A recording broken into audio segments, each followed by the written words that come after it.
I'd once soothed a trio of 4-year-old triplets who'd driven 20 professional nannies to resign in under 6 months. My secret weapon? Pancakes. But to truly understand how I ended up there, let me rewind to a point where desperation clung to me like a second skin, where I was willing to apply for any job, even as a maid for a man who I'd later discover was a mafia boss. Picture the morning I walked into what felt like a full-blown World War II raging inside a luxury Manhattan penthouse. Imagine the day I accidentally became a mother figure to 3 untamed little boys who simply yearned to be seen as children, not just categorized as problems. My name is Elena Brooks. I'm 27 years old and a single mother treading water in the relentless currents of New York City. My daughter Sophie is 5, and for the past 2 years, ever since her father vanished without a trace, I've been juggling 3 jobs just to keep a roof over our heads in our cramped Queens apartment. Waitress, retail associate, overnight cleaning crew. I took anything and everything that came my way, anything that promised a paycheck. But even 3 jobs weren't enough anymore. Rent had skyrocketed. Sophie was desperately in need of new shoes, her little feet threatening to burst through the seams of her old ones. The electricity bill was 2 months overdue, a constant, nagging threat of darkness looming over us. And I was so utterly exhausted, I could barely stand upright some days. So, when I stumbled upon the ad, housekeeper needed, live-in position, excellent pay, references required, I applied without a second thought. I didn't care that the address was in the most opulent building in Manhattan, a place that screamed wealth and privilege. I didn't care that the salary seemed too good to be true, a shimmering mirage in my desert of debt. I just needed something, anything, to drastically change before we ended up on the unforgiving streets. Another statistic in a city that swallowed dreams whole. The interview was scheduled for the ungodly hour of 6 a.m. I just finished my overnight cleaning shift at 4 a.m. The harsh scent of industrial cleaner clinging to my clothes and hair. I rushed home, got Sophie ready, dropped her off with my neighbor, Mrs. Rodriguez, and arrived at the penthouse utterly drained, desperate, and probably smelling like a chemical factory. The woman who answered the door, a stern but elegant woman named Margaret, the house manager, regarded me with an expression that bordered on pity. "You're here for the housekeeping position." "Yes, ma'am." "Do you have experience with children?" "I have a 5-year-old daughter." "Does that count?" "It might." She hesitated, then stepped aside, ushering me into the extravagant foyer. "I should warn you, Ms. Brooks, Mr. Castellano has 4-year-old triplet sons. They're spirited. We've had 23 nannies in 6 months. None lasted more than 48 hours. The job posting was initially for housekeeping only, but frankly, we desperately need someone who can manage the boys, too. If you can handle both, the pay doubles. 23 nannies. 6 months. A flashing red warning sign. I should have bolted, run far, far away. But doubled pay meant I could finally quit my other soul-crushing jobs, actually spend quality time with my daughter, maybe finally stop feeling like I was drowning in a sea of debt and exhaustion. "I can try," I said, the words barely a whisper. That's when I heard the screaming. Not frightened screaming, but angry, defiant screaming. The kind of war cry screaming that signaled small children were in the process of demolishing something expensive.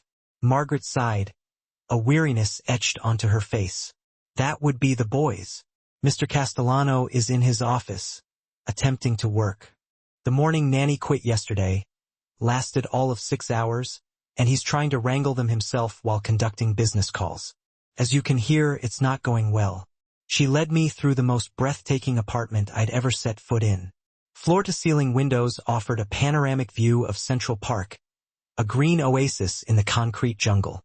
Modern furniture, sleek and minimalist, that probably cost more than I made in an entire year. Art adorned the walls, pieces that looked like they belonged behind velvet ropes in museums. And in the midst of all this opulent luxury, 3 identical 4-year-old boys were orchestrating absolute pandemonium. One was gleefully dumping boxes of cereal all over the gleaming marble kitchen floor, creating a sugary, chaotic landscape. Another was scaling the expensive silk curtains like a nimble monkey, the fabric groaning under his weight. The third was banging pots and pans together like a percussion ensemble gone rogue, screaming at the top of his lungs. a tiny conductor of chaos. Boys? Margaret tried, her voice laced with a sternness that clearly held no power over these miniature terrors. Stop this immediately. They completely ignored her, acting as if she were invisible, a mere ghost in their hurricane of destruction. We've tried everything, Margaret said, her voice strained over the cacophony. Strict nannies, gentle nannies, nannies with every certification imaginable. They either can't control the boys, or the boys make them so miserable they quit. Mr. Castellano is at his wit's end. I stood there, observing the chaos, watching three little boys who were clearly testing every boundary, pushing every limit, desperately begging for someone to actually see them as individuals, instead of just trying to control them like unruly puppets. Have you tried asking them what they want? Margaret blinked, her perfectly sculpted eyebrows arching in surprise. What? They're screaming and destroying things because something's wrong. Have you asked them what they're upset about? They don't know what they want. Therefore, they know exactly what they want. They just don't know how to articulate it yet. Before Margaret could respond, I took a step forward and walked into the heart of the kitchen chaos. The boy who was gleefully distributing cereal looked up at me. His eyes narrowed, challenging me, daring me to tell him to stop. That looks fun, I said, my voice calm and even. But I bet you're making a mess because you're hungry and nobody's making you breakfast, right? He stared at me, his small face etched with suspicion. He stopped dumping cereal, his little hand hovering over the box. I'm Elena. What's your name? Marco, he mumbled, his voice tiny and hesitant. Hi, Marco. Are you hungry? He nodded, his eyes darting towards the scattered cereal on the floor. What about your brothers? Are they hungry too? The boy clinging to the curtains, who'd paused in his ascent to listen, shouted down, I'm hungry. Okay, what's your name? Matteo. And you? I directed my attention to the potbanger, who was still wielding his cookware like a weapon. Luca. He was quieter than his brothers, more watchful, his eyes assessing me with an almost unnerving intensity. All right, Marco, Matteo, and Luca, here's the deal, I said, my voice firm but gentle. You stop destroying the kitchen, and I'll make you the best breakfast you've ever had. Deal? They exchanged a quick, silent glance, some kind of secret triplet communication passing between them. Then Marco, the apparent ringleader, said, What kind of breakfast? What do you like? Pancakes, Matteo shouted, abandoning the curtains and dropping to the floor with a soft thud. Pancakes it is, but I need helpers. Can you three be my helper chefs? More silent communication, then miraculously, all three boys ceased their destructive activities and cautiously approached the kitchen counter, their eyes fixed on me with a mixture of curiosity and hope. Margaret was standing behind me, staring at me as if I'd performed some kind of elaborate magic trick. How did you? They're not bad kids, I said, cutting her off. They're hungry kids who've been treated like problems instead of people. I began pulling out ingredients, my movements purposeful and efficient. Can you show me where everything is? For the next 30 minutes, I made pancakes with 3 4-year-old assistants who, surprisingly, were remarkably good at following directions when someone actually spoke to them like they mattered, like they were intelligent human beings capable of understanding and contributing. Marco measured flour, though admittedly, a significant portion of it ended up on the counter. Matteo cracked eggs, only dropping one on the floor, a minor victory in the grand scheme of things. Luca stirred the batter with an intense concentration, his brow furrowed in effort. They weren't angels. They still bickered and made messes and tested boundaries, but they were engaged, participating, being kids instead of miniature terrorists. You have to flip it fast, I told Marco, guiding his small hand with the spatula. See? Like that. I did it. He exclaimed, his face beaming with pride. You did. You're a natural chef. Can I try? Matteo was bouncing on the balls of his feet, eager to participate. Sure. Luca, you want to try too? Luca nodded shyly, his eyes wide with anticipation. We made a mountain of pancakes, golden brown and fluffy. The kitchen looked like a flour bomb had detonated, a sugary wasteland of spilled batter and scattered sprinkles. But all three boys were sitting at the table, eating pancakes they'd helped create, actually using their inside voices. "This is the best breakfast ever," Marco announced, his mouth full. "That's because you made it," I said, ruffling his hair. "Food tastes better when you make it yourself. Will you make breakfast with us tomorrow?" Luca asked quietly, his eyes fixed on his plate. "If your dad wants me to stay, I'd love to." "He'll want you to stay," Matteo said confidently, wiping a smear of syrup from his cheek. "All the nannies leave. But you're nice. You don't yell." "Why would I yell? You're doing great." That's when I heard a voice behind me. A deep, resonant rumble that sent a shiver down my spine. "Who are you?" I turned and nearly dropped my spatula, my heart leaping into my throat. The man standing in the kitchen doorway was possibly the most intimidating person I'd ever laid eyes on. Tall, easily over 6 feet. His bare chest a landscape of defined muscles and intricate tattoos that snaked across his skin. A prominent gold chain, thick and heavy, encircled his neck, catching the morning light and glinting menacingly. Dark hair, slightly messy, as if he'd just dragged himself out of bed. A strong jaw, shadowed with morning stubble, hinted at an unwavering determination. And piercing dark eyes that were currently fixed on his sons with an expression of utter disbelief, as if he were witnessing something truly miraculous. He was holding a coffee mug in one hand and wearing expensive-looking pajama pants that hung low on his hips. And somehow, even in sleepwear, he radiated an aura of raw power and undeniable danger. "I'm Elena Brooks," I said, trying to project an air of confidence despite my racing heart. "I'm here for the housekeeping position." "The housekeeping position?" He repeated the words slowly, his gaze still locked on his sons. "And you decided to make breakfast. They were hungry and destroying your kitchen. So, I figured breakfast would solve both problems. 23 professional nannies couldn't get my sons to sit down for a meal. You've been here 30 minutes, and they're eating pancakes quietly. They helped make them. Kids behave better when they feel included." He walked further into the kitchen, and I saw his sons' faces light up with unrestrained joy.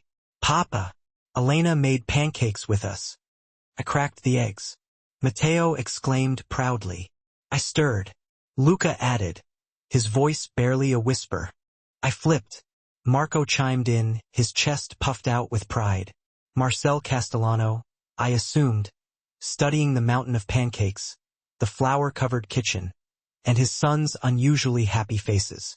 Then he turned his intense gaze back to me, his eyes searching. "You're hired." "I what?"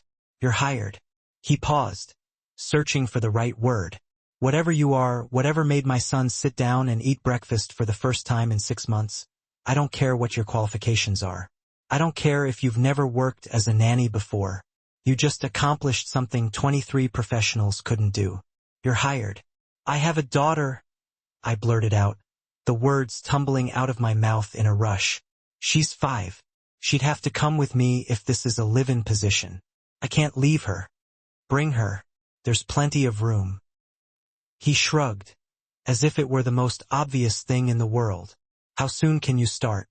I need to give notice at my other jobs, pack our things. Maybe a week. I'll pay you for the week. Give your notice today. Move in tomorrow. My sons need you." "Papa, is Elena staying?" Marco asked, his voice laced with a hint of anxiety. "Yes," Marcel said firmly, his gaze softening as he looked at his sons. "Forever." Matteo bounced in his chair, his eyes sparkling with excitement. "If she wants to." 3 pairs of identical brown eyes turned to me, filled with hopeful expectation.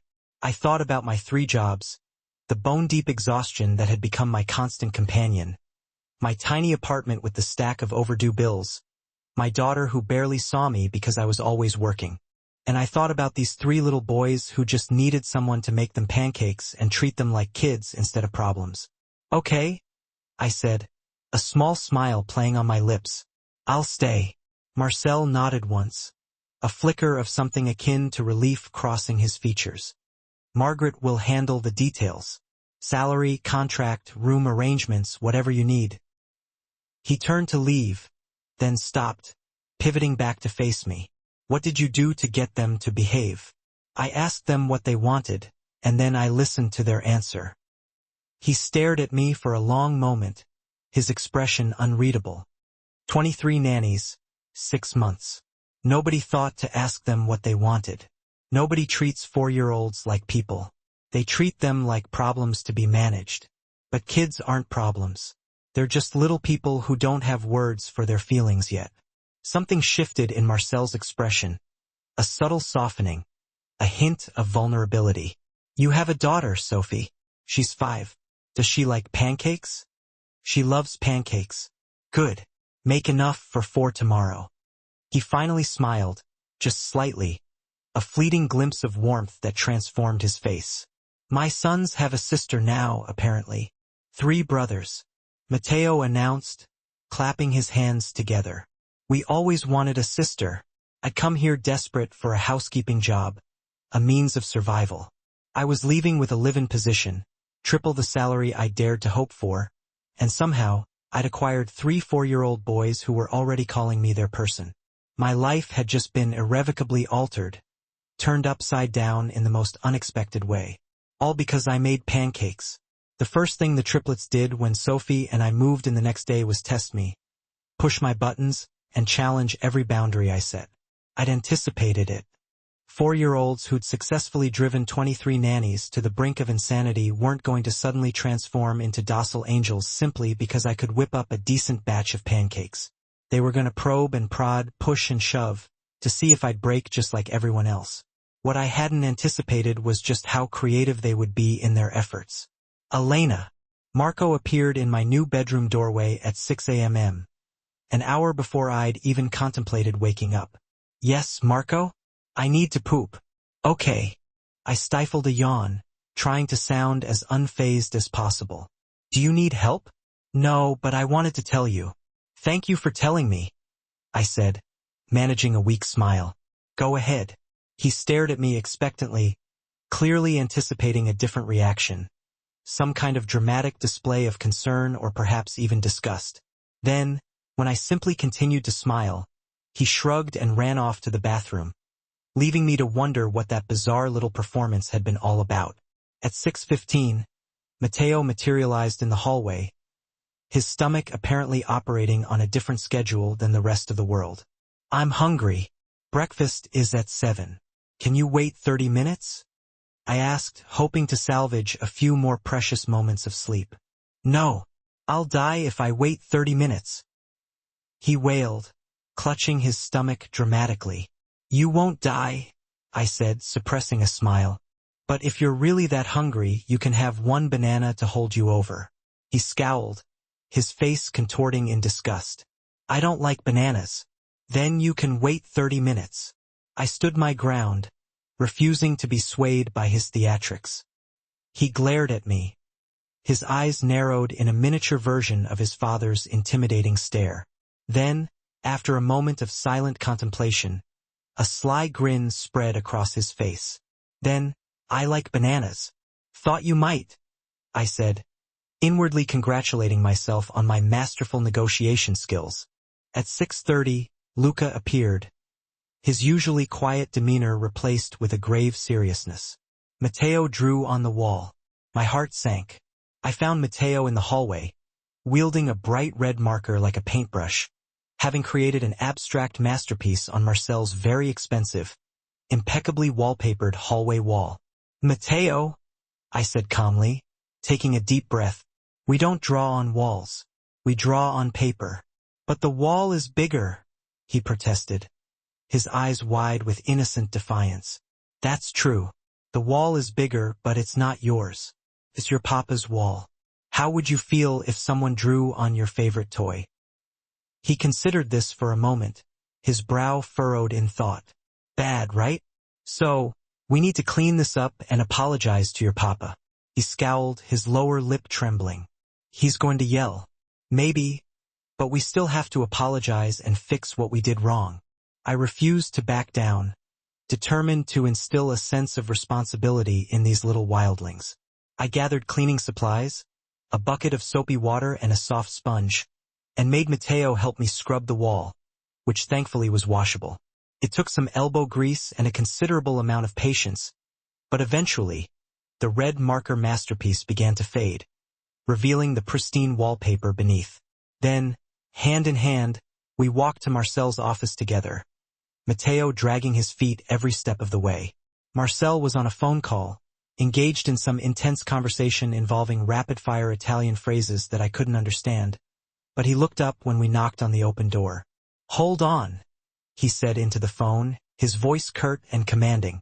Then, turning his attention to us, "What happened?" "Mateo drew on your hallway wall," I said, trying to sound as apologetic as possible. "We cleaned it up, but he wants to apologize."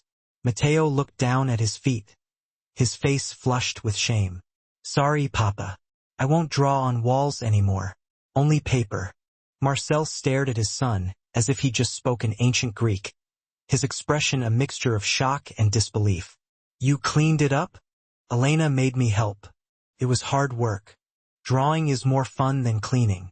"Yes," Marcel said slowly, a hint of a smile playing on his lips. "It usually is." He looked at me, and I saw something flicker in his eyes, a spark of surprise and perhaps even a touch of respect. "Thank you for apologizing, Mateo. I appreciate it." After we left, I heard him end his phone call abruptly, his voice unusually gentle as he said his goodbyes. But when I glanced back, he was standing in his office doorway, watching us walk down the hall, his expression thoughtful, as if he couldn't quite believe what he'd witnessed. Sophie bonded with the triplets almost immediately, which shouldn't have surprised me. She'd been asking for siblings for as long as I could remember, her little heart yearning for the companionship and camaraderie of brothers and sisters. Now, suddenly, she had 3 brothers who thought she was the coolest person alive. "You're 5, Marco said, his eyes wide with admiration. "That's so old." "I'm practically a grown-up," Sophie said seriously, puffing out her chest. "Can you teach us how to be 5? Mateo asked, his voice filled with awe. "Sure," Sophie said, taking on the role of big sister with remarkable ease. "First, you have to learn to tie your shoes." I watched from the kitchen as my daughter patiently showed 3 4-year-olds how to make bunny ears with their laces, her small hands demonstrating the intricate steps with meticulous care. None of them got it right, their little fingers fumbling with the laces, creating tangled knots and frustrated sighs. But they all kept trying anyway, their determination fueled by a desire to emulate their new big sister. "Your daughter is very patient," Margaret observed, appearing silently at my elbow. She'd been watching me all morning, like she was waiting for me to falter, to crack under the pressure and reveal myself as just another nanny destined to fail. But I could see her skepticism slowly transforming into cautious hope, the corners of her mouth softening into a tentative smile. "She's used to me working 3 jobs, I said, stirring a pot of simmering tomato sauce. "She learned to entertain herself and to be patient with adults who were too tired to play. And now I can actually be her mother, instead of just her exhausted caretaker who saw her for 2 hours a day." I started prepping lunch, chopping vegetables and slicing bread. Now we both get a second chance. The real test came that afternoon when all 3 boys had a synchronized meltdown, a trifecta of tantrums that threatened to tear the house down. I still don't know what triggered it, what invisible switch flipped in their little brains to unleash such a torrent of emotion. One minute they were playing relatively quietly, building a tower of blocks in the living room. The next, all 3 were screaming, crying, and throwing toys, their faces contorted in a symphony of distress. Complete chaos erupted, a maelstrom of flailing limbs and ear-splitting wails. Margaret appeared like a ghost, her face pale with apprehension. "This is when the nannies usually quit," she whispered, her voice barely audible over the din. "They can't handle all 3 at once. It's too much." But I'd handled Sophie's tantrums when she was younger, navigating the stormy seas of her toddler emotions with a combination of patience, understanding, and sheer grit. I knew that the key wasn't to stop the meltdown, to try and suppress their feelings. It was to let it happen safely, to create a space where they could express their emotions without judgment, and to be present when the storm had passed. So, I did the only thing I could think of. I sat down on the floor in the middle of the chaos. Didn't yell, didn't try to grab them or force them to calm down. Just sat there, calm and present, offering a silent anchor in the midst of their emotional storm. Sophie, ever the observant one, sat down next to me, her eyes wide with concern. "What are you doing, Mama?" "Waiting for them to finish being upset," I said, my voice soft and soothing. "Oh, can I wait, too?" "Sure." I reached out and squeezed her hand, offering a silent reassurance. So we sat there, me and Sophie, side by side, while 3 4-year-olds had their meltdowns around us. A swirling vortex of tears and frustration. And slowly, one by one, they started to notice us, our calm presence in the eye of their storm. Luca was the first to break free from the tantrum's grip. He stopped crying, his sobs gradually subsiding into sniffles, and came over to me, his small body trembling. He climbed into my lap, burying his face against my chest, seeking comfort and reassurance. He just sat there, catching his breath, his little heart slowly returning to its normal rhythm. Then came Marco. He stopped throwing blocks and sat down next to Sophie, who patted his head awkwardly, copying the gesture she'd seen me use on her when she was upset. Finally, Matteo, who was always the most dramatic of the 3, threw himself down next to me, his body limp with exhaustion. "I'm so mad," he declared, his voice muffled by my shirt. "I can see that," I said, stroking his hair. "What are you mad about?" "I don't know," he mumbled, his frustration evident in his voice. "That's okay," I said. "Sometimes we feel big feelings and we don't know why. Do you feel better after getting the mad out?" He considered this for a moment, his brow furrowed in thought. Then he nodded slowly. "Good. Do you need a hug? Or do you need space?" "Hug," he whispered, reaching out his arms. I pulled him into my lap with Luca, enveloping them both in a warm embrace. Marco and Sophie joined the hug pile, and we sat there on the floor, 5 people in a tangle of arms and legs, while the storm passed, leaving behind a quiet calm in its wake. "The other nannies yelled when we had meltdowns," Luca whispered, his voice barely audible. "Well, that wasn't very nice of them," I said, my voice filled with gentle disapproval. "Everyone has big feelings sometimes. Yelling at someone for having feelings just makes them feel worse." "You're not like the other nannies," Marco said, looking up at me with wide, trusting eyes. "Good," I said, smiling softly. I didn't like the sound of those other nannies. Marcel came home early that day, his arrival unexpected and a welcome surprise. I heard him talking to Margaret in the foyer, their voices low and hushed. "How is she doing?" he asked, his tone laced with a hint of concern. "Sir, she's handled things today that made 3 of our nannies quit on the spot," Margaret replied, her voice filled with a mixture of admiration and disbelief. "The boys had a triple meltdown. She just sat with them until it passed. Didn't yell once, and now they're all in the living room watching a movie together like nothing happened. She sat with them on the floor in the middle of the chaos like it was the most natural thing in the world." There was a brief moment of silence. Then Margaret continued, her voice softening slightly. "And her daughter, delightful child, very mature for 5. The boys adore her. It's like they've always been siblings." "It's been less than 24 hours, Marcel said, his voice laced with a hint of skepticism. "I know, sir, but I think we should prepare for the possibility that Ms. Brooks might actually last. That would be a first."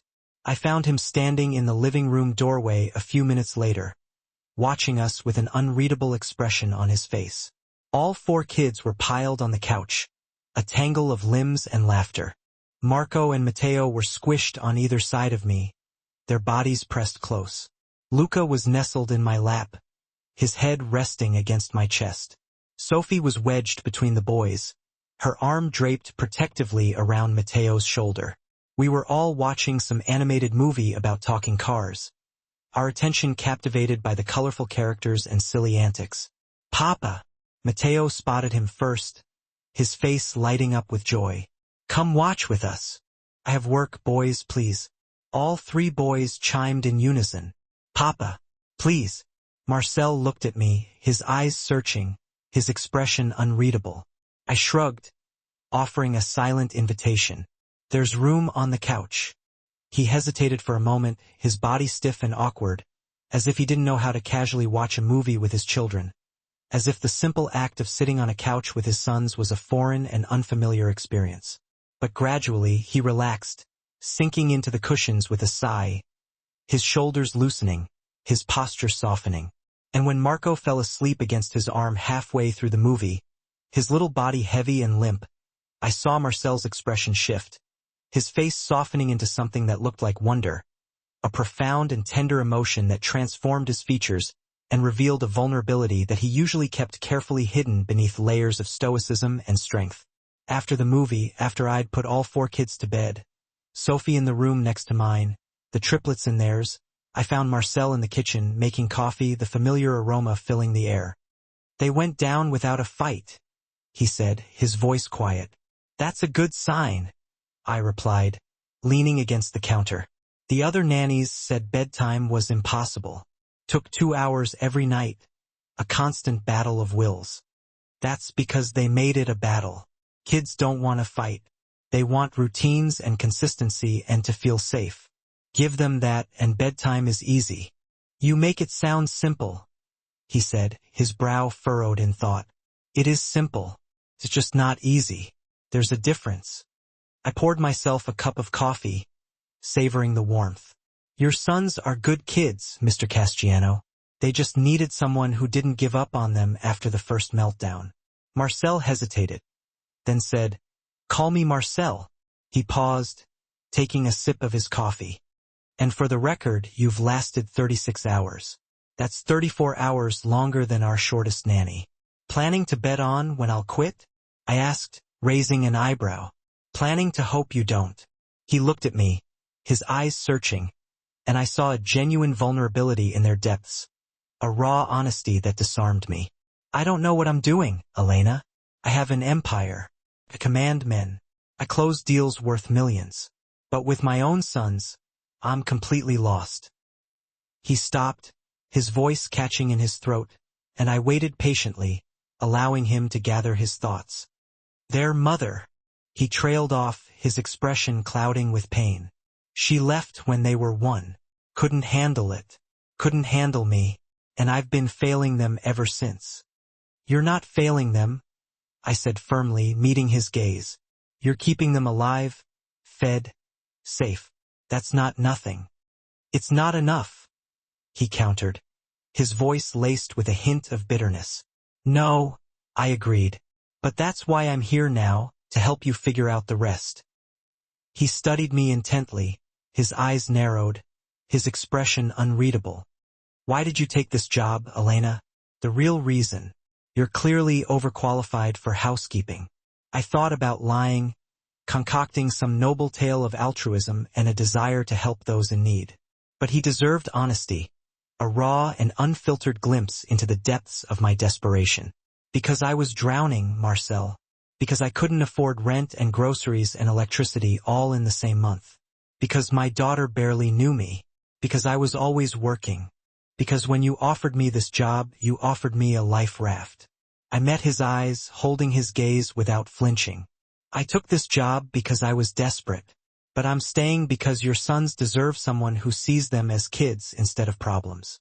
And because my daughter deserves brothers. And because I stopped, the words catching in my throat. Because I think we all need each other. Your boys need stability. Sophie needs family. I need security. And you need someone who isn't afraid of a little chaos. Marcel smiled, a genuine smile that crinkled the corners of his eyes and transformed his face. Chaos, he said softly. That's one word for what my sons create.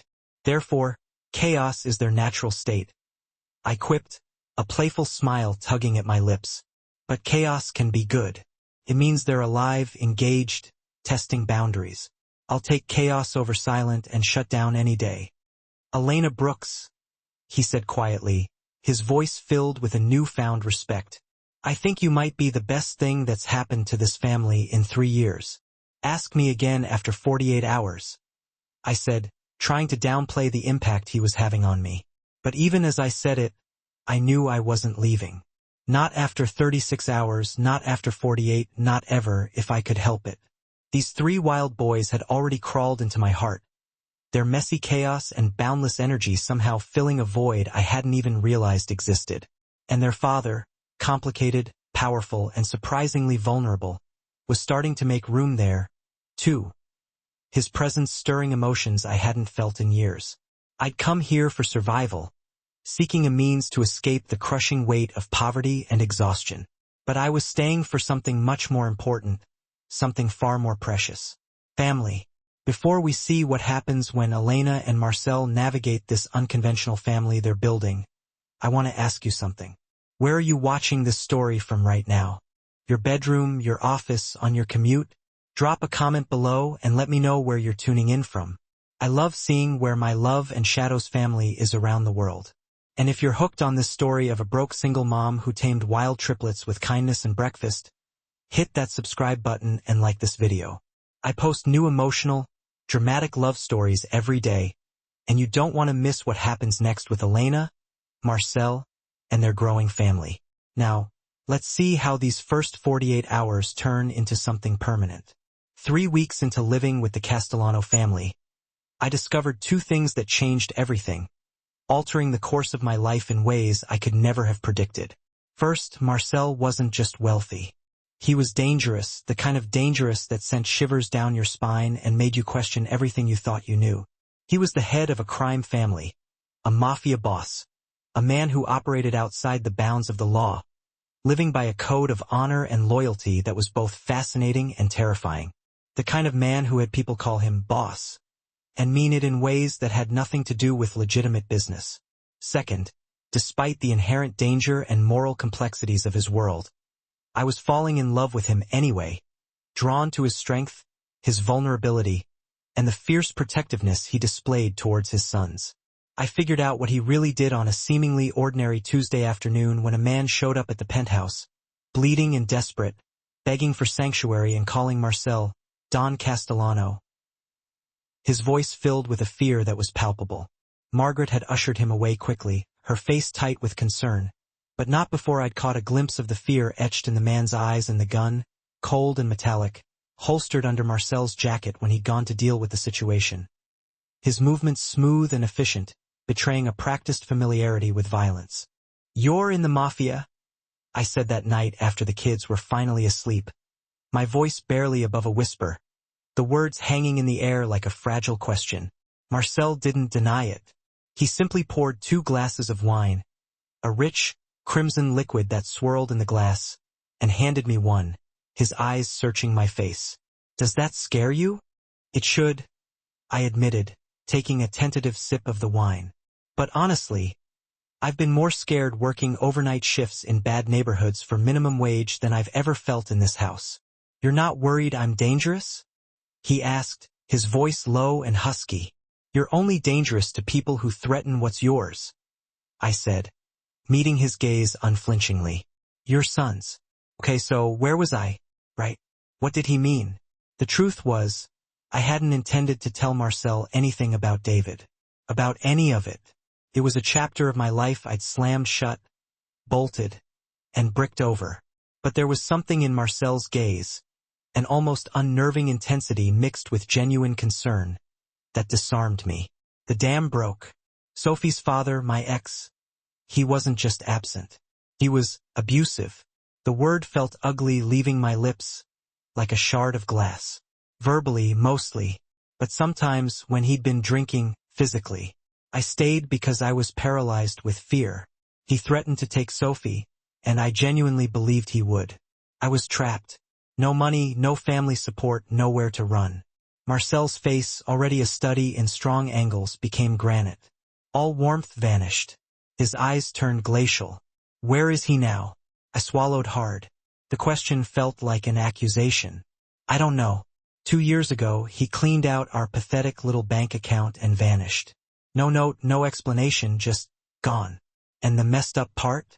I should have been devastated, furious. But all I felt was this overwhelming relief. Relief that he was gone, that Sophie was finally safe, that I could breathe again without that constant knot of anxiety in my chest. Did he ever hurt Sophie? The question was clipped, dangerous. No, never. He mostly just ignored her, which in its own way was a kind of hurt. But he never laid a hand on her. If he had, I would have stopped him. I would have found a way to make him disappear myself. Marcel's eyes narrowed, his voice a low rumble that vibrated through the air.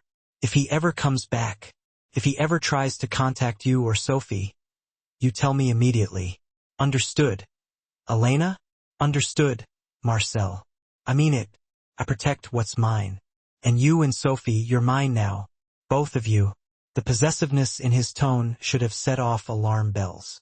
It should have reminded me of David, of the suffocating control that had been his trademark. But it didn't. Felt different. Marcel wasn't trying to own me. He was trying to keep me safe. There was a world of difference. Okay, I said, surprised by the steadiness of my voice. I'll tell you. Good. He reached across the table, his hand engulfing mine. The warmth of his touch was reassuring. You're safe here, Elena. I promise you that. No one will hurt you or Sophie while I'm alive. I believe you. And I did. Completely. It didn't take long for the triplets to make up their minds. By week 4, they were calling me Mama Elena. It just happened. Marco was the first, tugging on my shirt one morning. Mama Elena, can you help me with my shoes? I froze, glancing at Marcel, suddenly self-conscious. Was I overstepping? But he just smiled. A genuine, unguarded smile, and nodded almost imperceptibly. Permission granted. By the end of the day, all 3 boys were calling me Mama Elena, like they'd been doing it their whole lives. And Sophie, quick as a whip, had started calling Marcel Papa Marcel in response, creating this weird, instant, blended family that, against all odds, somehow worked perfectly.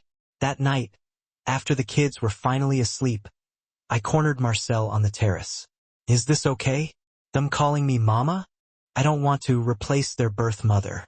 Their birth mother left when they were 1 year old, Marcel said flatly. They don't even remember her. They've never called anyone Mama until you. So yes, Elena, it's more than okay. His voice cracked slightly, betraying a vulnerability I rarely saw. It's everything I wanted for them and didn't think they'd ever have. He looked at me, his eyes filled with an emotion I couldn't quite decipher. They're easy to love. They are.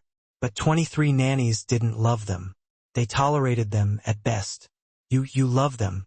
I see it every day.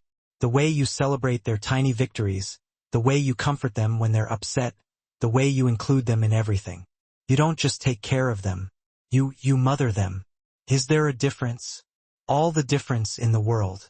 Sophie's 6th birthday was the turning point. It was the moment everything shifted, solidified. I planned a small, intimate party, just us and the boys. But Marcel, of course, had other ideas. I rented the Children's Museum.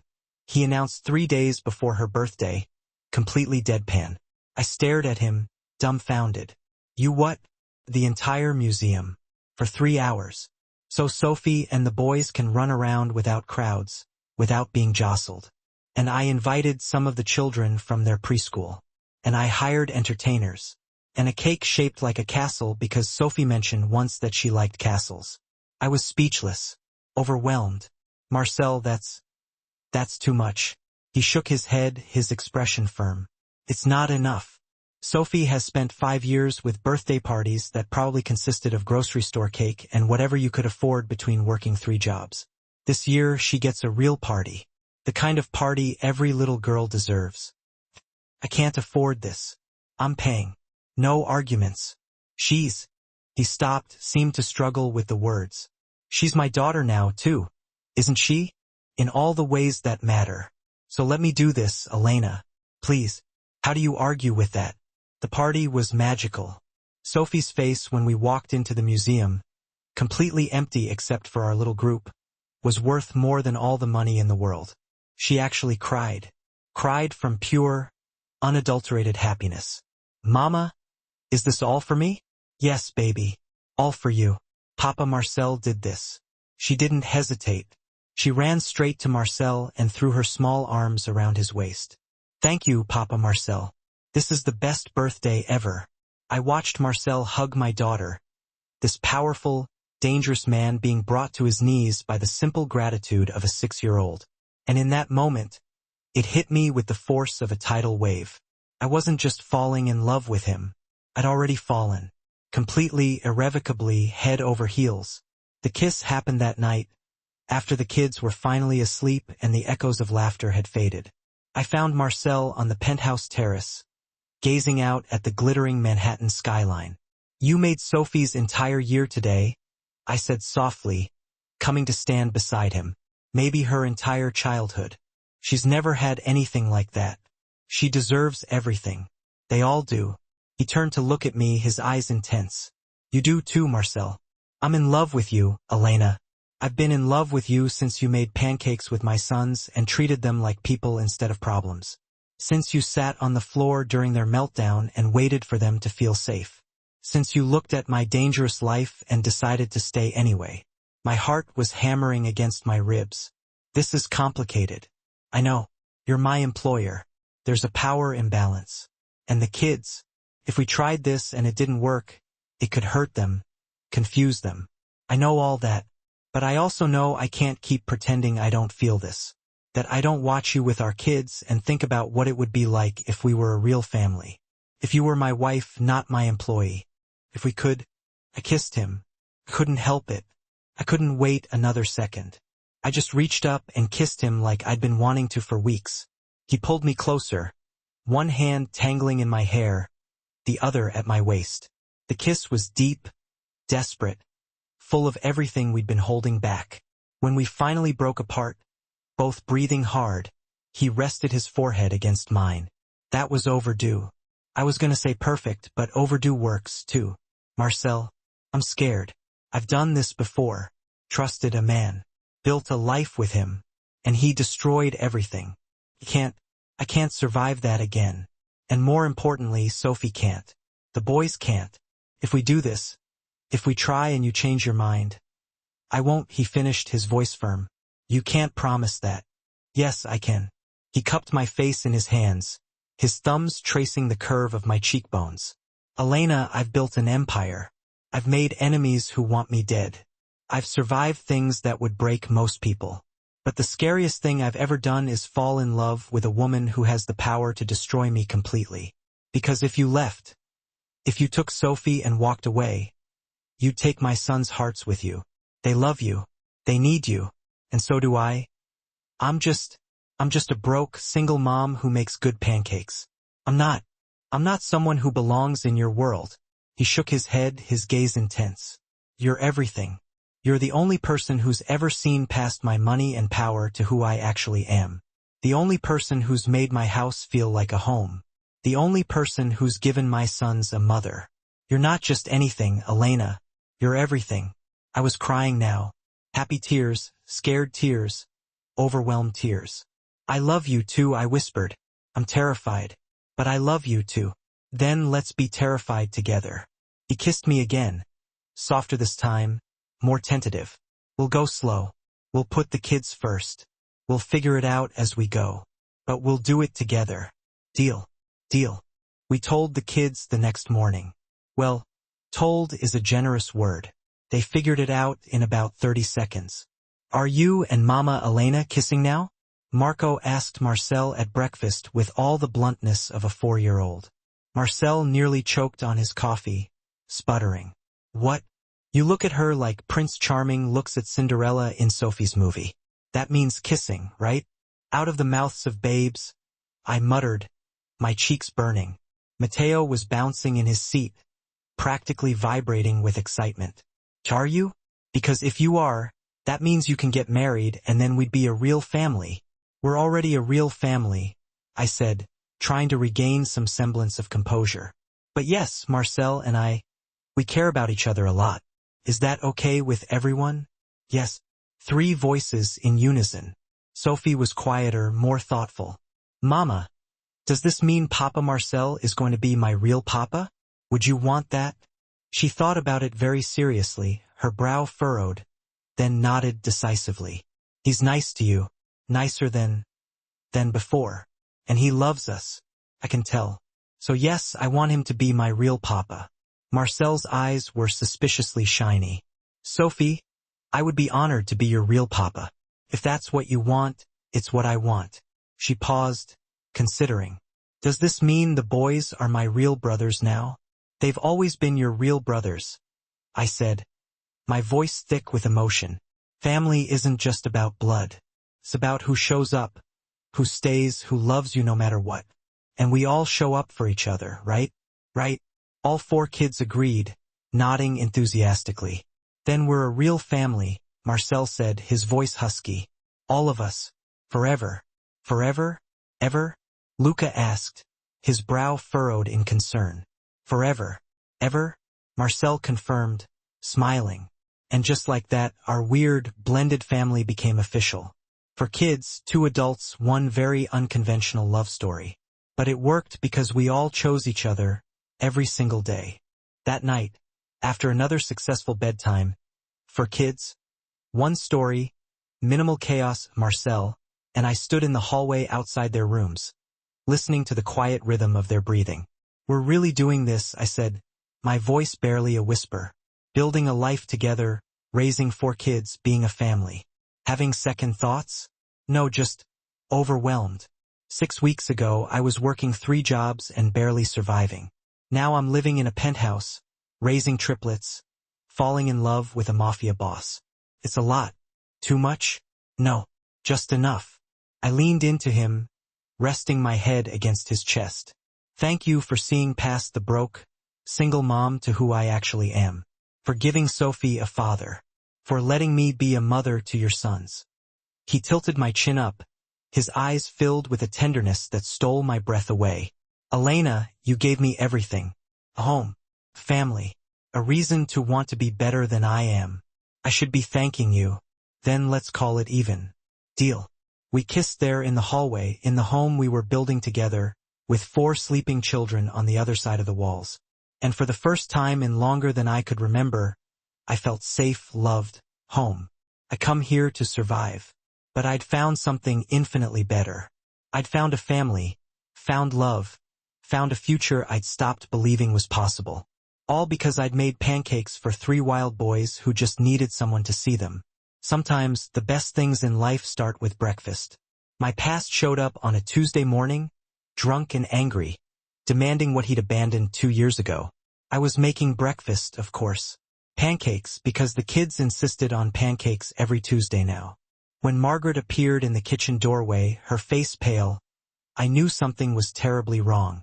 Ms. Brooks, there's a man at the door claiming to be Sophie's father. The spatula slipped from my hand, clattering against the stovetop. David, Sophie's father. My ex-husband, who'd emptied our bank account and disappeared without a word. Who'd made me feel small and worthless for 3 years. Who I'd been terrified of for so long that freedom still felt like a dream. He was here. Where's Sophie?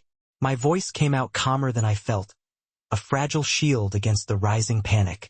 In the playroom with the boys. They're watching cartoons. Keep them there. Don't let them come out no matter what they hear. Should I call Mr. Castellano? Yes. Now. I walked to the front door on shaking legs, my heart hammering against my ribs like a trapped bird. Through the peephole I could see him. David. Older, rougher, but still the man who'd made me feel like I was nothing. I opened the door, but didn't step outside. I kept the threshold between us, a symbolic barrier. Hello, David. Elena. He smiled, but it didn't reach his eyes. It was a predatory smile, cold and calculating. You're looking good. Rich boyfriend treating you well? What do you want? My daughter. I want to see my daughter. You abandoned her. You gave up that right. I left for a while. Needed to clear my head. But I'm back now. I'm sober. I'm ready to be a father. He was lying. I could see it in the way his eyes darted around, taking in the expensive building, the doorman, the obvious wealth. He'd heard somehow that I was living here, that Marcel had money, and he wanted a piece of it. Sophie doesn't remember you. You left when she was 4. She's 6 now. You're a stranger to her. I'm her father. Blood is blood, Elena. You can't keep her from me. I can and I will. You gave up your parental rights when you walked out. I never signed anything. Legally, I'm still her father. Still have rights. And I've been talking to a lawyer. His smile turned cruel. Funny thing, judges don't like it when mothers keep kids from their fathers, especially when the mother is shacking up with a criminal. My blood ran cold. What? I did my research, Elena. Marcel Castellaniano, head of a crime family, illegal operations, violence. You really think a judge will let Sophie stay in that environment with you living as his? Get out. I'll leave after you write me a check. Let's call it $200,000. Child support for the 2 years I missed. You give me that, and I'll disappear again. Forever this time. You're extorting me. I'm negotiating. You pay, I go away. You don't pay, I file for custody and I'll win. Elena, because I'm her biological father, because you're living with a mobster, because I'll tell the judge you're an unfit mother who chose Dick over your daughter's safety. I wanted to hit him, wanted to scream, wanted to call Marcel and watch him destroy this man who'd hurt me for so long. But I didn't, because that's exactly what David wanted. Evidence of instability. Proof that I was with a dangerous man. Leave, I said quietly. Now, or I'm calling the police. Call them. I haven't done anything illegal. But you have, he leaned closer, his voice a low hiss. Living with a known criminal. That's putting your child in danger. I'm sure child services would be very interested in that conversation. They'd be more interested in your arrest record. Domestic violence, DUI, assault. I'd done my own research after he left. Found out he'd been arrested twice in the past 2 years. So go ahead, file for custody. I'll show the judge who you really are. His face darkened, his eyes glinting with malice. You, she said, leave. Marcel's voice, cold and deadly, came from behind me. David looked at Marcel and paled. Even drunk and stupid, he recognized danger when he saw it. This is between me and my wife. Ex-wife, I corrected, my voice shaking slightly. And it's between you and me now, Marcel said, stepping forward. His presence filling the doorway, radiating menace. You have 10 seconds to walk away before I make you disappear permanently. You can't threaten me. I'll go to the cops. With what? You showed up drunk at my building, harassing my family. I have it all on security cameras, including the part where you called the mother of your child a bitch and attempted extortion. So go ahead, call the cops. See which one of us ends up in jail. David looked between us, realizing he'd miscalculated badly. I want to see my daughter. No. Marcel stepped forward, and David stepped back, retreating instinctively. You abandoned her. You forfeited your rights. You come near her, near Elena, near this building again, and you'll disappear. Do I make myself clear? You can't. I own this city. I know people in every courthouse, every police station, every government office. You file for custody, and I'll make sure every bad thing you've ever done comes to light. Every arrest, every debt, every person you've screwed over. And then, his smile was terrifying. A glimpse into the darkness that lurked beneath the surface. Then I'll ruin you. Financially, professionally, completely. You won't be able to get a job cleaning toilets by the time I'm done with you. This is illegal. So are a lot of things I do. Doesn't stop me. Marcel pulled out his phone, his gaze unwavering. Or we can do this the easy way. I write you a check for $50,000, not $250, and you sign papers terminating your parental rights permanently, legally. You take the money, you disappear, and you never contact Elena or Sophie again. Ever. David's eyes lit up with greed. $50,000 cash, right now? In exchange for signed documents and your permanent absence from their lives. David looked at me, his eyes pleading. Elena, take it, Marcel. I said, my voice barely audible. Take the money and go. Because if you don't, Marcel's right. He'll destroy you and I'll help him. David was weak. Always had been. And $50,000 in cash was more than he'd ever had at once. Fine. Give me the papers. Marcel had them ready. Of course, he did. He'd probably been preparing for this moment since I told him about David. We sat in Marcel's office while David signed away his parental rights. In exchange for $50,000, He legally ceased to be Sophie's father. No custody, no visitation, no rights whatsoever. When he left, cash in hand, papers signed, I collapsed into Marcel's arms, the tension finally releasing its grip. "He's gone," Marcel murmured, stroking my hair. "He's really gone, and he can never come back. You're safe. Sophie's safe. Promise. You paid him." My voice was muffled against his chest. "You didn't have to do that." "Yes, I did. Because fighting him in court would have been hell for you and Sophie. Because he would have used my business against us.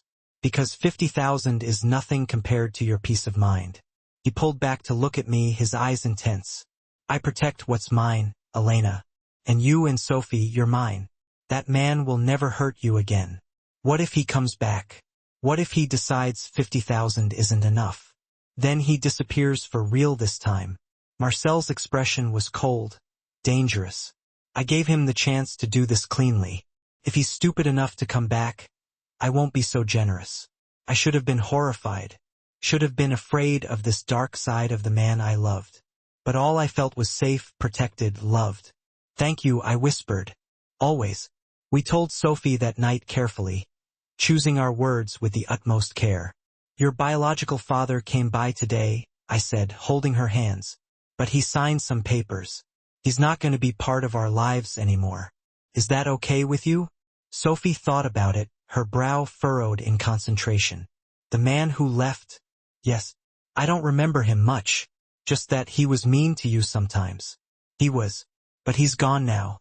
Forever. And you have Papa Marcel now if you want him. I already told you I want him." She looked at Marcel, her eyes shining with affection. "Papa Marcel doesn't leave. He stays. That's what real papas do." Marcel's eyes were shiny. "That's right, little one. I stay. Always. Good." Sophie hugged him tightly, then promptly moved on, her attention already drifting elsewhere. "Can we have pancakes tomorrow?" Just like that, she moved on. Because to her, David was a stranger, a concept, not her father. Marcel was her father.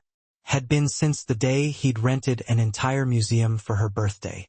The triplets were less calm when they overheard us talking about it later, their young minds struggling to grasp the complexities of the situation. "Someone tried to take Sophie away?"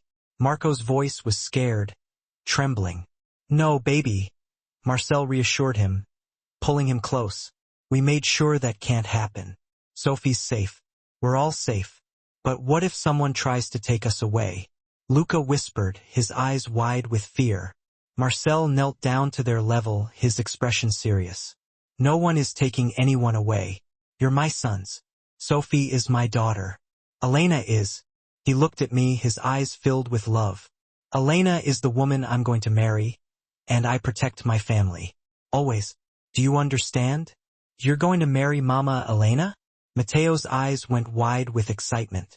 "If she'll have me." All three boys looked at me, waiting expectantly. "Is that a proposal?" I asked, trying not to cry. "I have a ring. I was planning something romantic, but..." He pulled a small velvet box from his pocket, his cheeks flushed. "But if there's one thing I've learned from you, it's that the best moments aren't planned. They just happen. So, Elena Brooks, will you marry me? Will you be my wife, the legal mother to my sons, and let me be the legal father to Sophie? Will you make this weird, unconventional, beautiful family official?" For kids holding their breath, one man on his knee, one ring that probably cost more than my entire previous life. "Yes," I said, my voice thick with emotion. "Yes to all of it." The kids erupted in cheers, jumping up and down, clapping their hands. Marcel slipped the ring on my finger, and in that moment, I realized something important. David had taken everything from me once. My confidence, my security, my hope. But I'd rebuilt, found strength I didn't know I had, created a life better than anything I'd lost. And now I had Marcel, had 4 kids who needed me, had a family that chose me every day. David was gone for real this time, and good riddance. I had everything that mattered right here. We got married on a Saturday morning in Central Park, with 4 kids, Margaret, and a judge who owed Marcel a favor. I wore a simple white dress that Sophie helped me pick out. Marcel wore a dark suit that made him look like the powerful man he was. And our 4 kids wore matching outfits, the triplets in tiny suits, Sophie in a dress that matched mine. Do you, Marcel Castellaniano, take Elena Brooks to be your lawfully wedded wife? I do. Marcel's voice was steady, but his hands holding mine were shaking slightly. I take her as my wife, my partner, my family. Forever. And do you, Elena Brooks, take Marcel Castellaniano to be your lawfully wedded husband? I do. I squeezed his hands, my heart overflowing. I take him as my husband, my partner, the father of my children, all of them. Forever. Then, by the power vested in me by the state of New York, I now pronounce you husband and wife. You may kiss your bride. Marcel pulled me close and kissed me. A long, lingering kiss filled with love and promise, while our 4 kids cheered and clapped. It wasn't fancy, wasn't elaborate, but it was perfect. We're married now, Matteo announced, his face beaming. That means we're really a family. We were always really a family, Marcel said, smiling. But now it's official. After the ceremony, we had one more important thing to do. The judge, who'd stayed specifically for this, pulled out another set of documents, adoption papers. Mr. Castellaniano, you're petitioning to adopt Sophie Brooks? Yes. To make her legally my daughter. Sophie Elena Castellaniano. And Mrs. Castellaniano? He smiled at my new name. You're petitioning to adopt Marco, Matteo, and Luca Castellaniano? Yes. To make them legally my sons, my family. Forever. Sophie stood between us, holding both our hands, her eyes wide with excitement. The triplets stood on Marcel's other side, suddenly understanding that this was important. A turning point. Sophie, the judge said gently, do you want Mr. Castellano to be your legal father? Sophie nodded seriously, her gaze unwavering. Yes, he's already my papa. This just makes the papers say so. And boys, do you want Mrs. Castellaniano to be your legal mother? She's already our mama, Marco said, his voice clear and strong. But yes, Matteo added, nodding enthusiastically. We want the papers to say so, too. Yeah, Luca agreed quietly, his eyes shining. The judge smiled, his expression kind. Then, by the power vested in me, I hereby grant these adoption petitions. Sophie, you are now legally the daughter of Marcel and Elena Castellaniano. Marco, Matteo, and Luca, you are now legally the sons of Marcel and Elena Castellaniano. Congratulations. You're officially a family. We signed papers.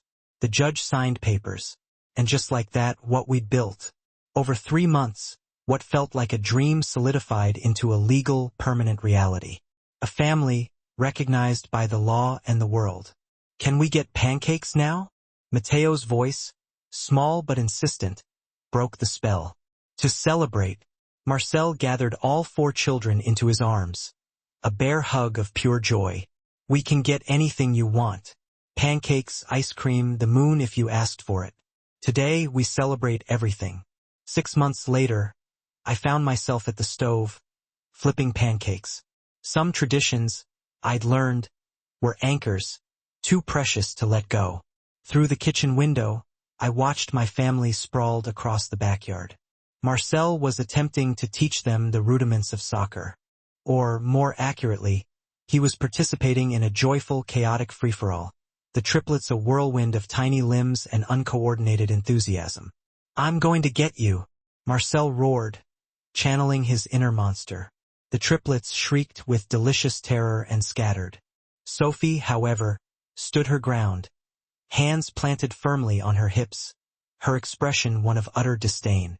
Papa, you're not even scary. You're just silly. Silly, am I?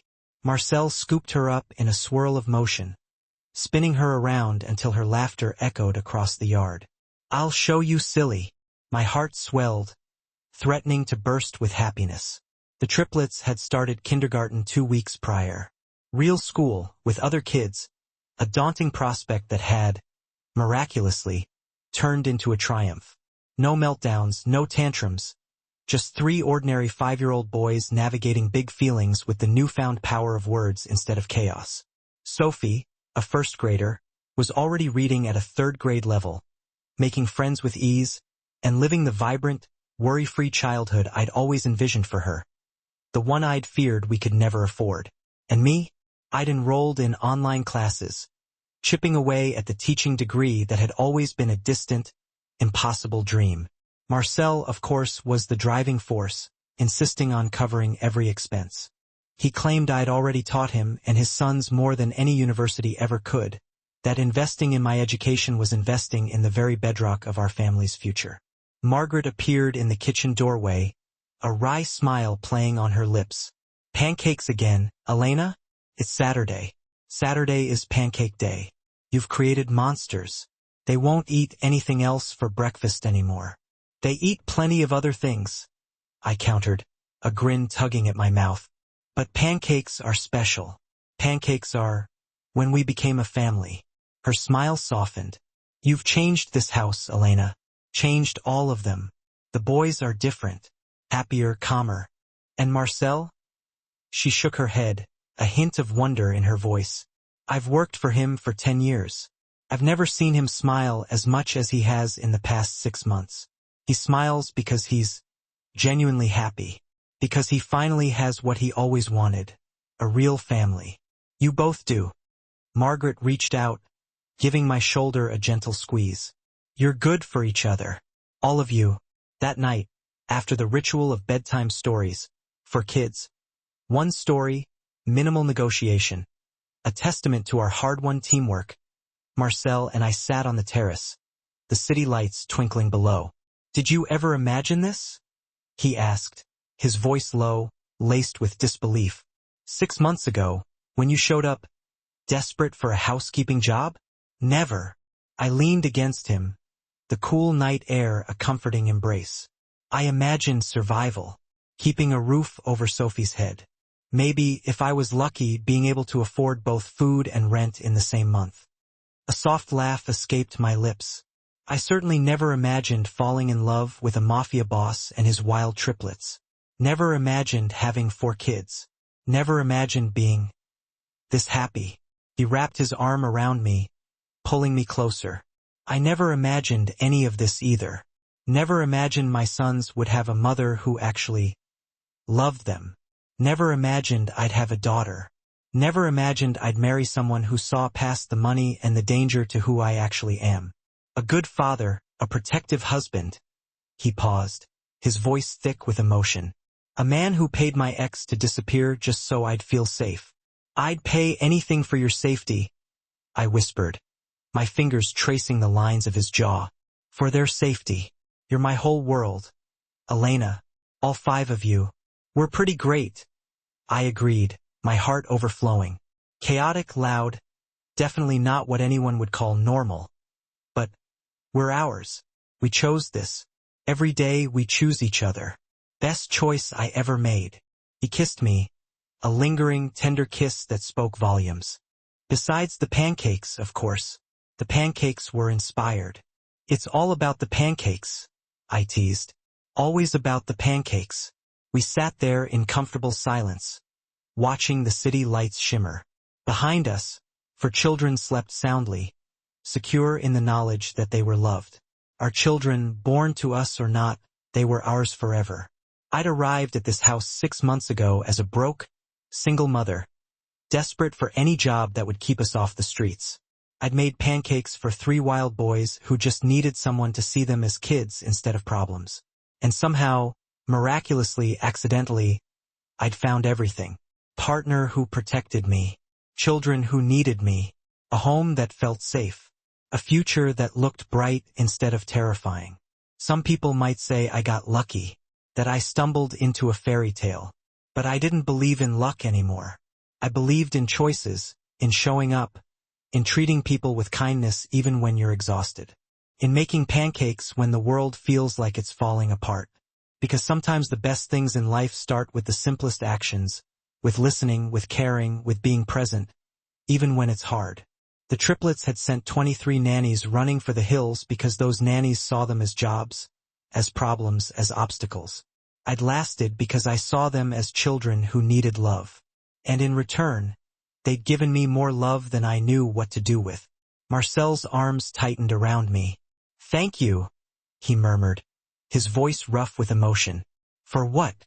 For not running when you found out what I really do. For loving my sons. For making this house a home. For being brave enough to build a family with me, even after everything you'd been through." His voice cracked.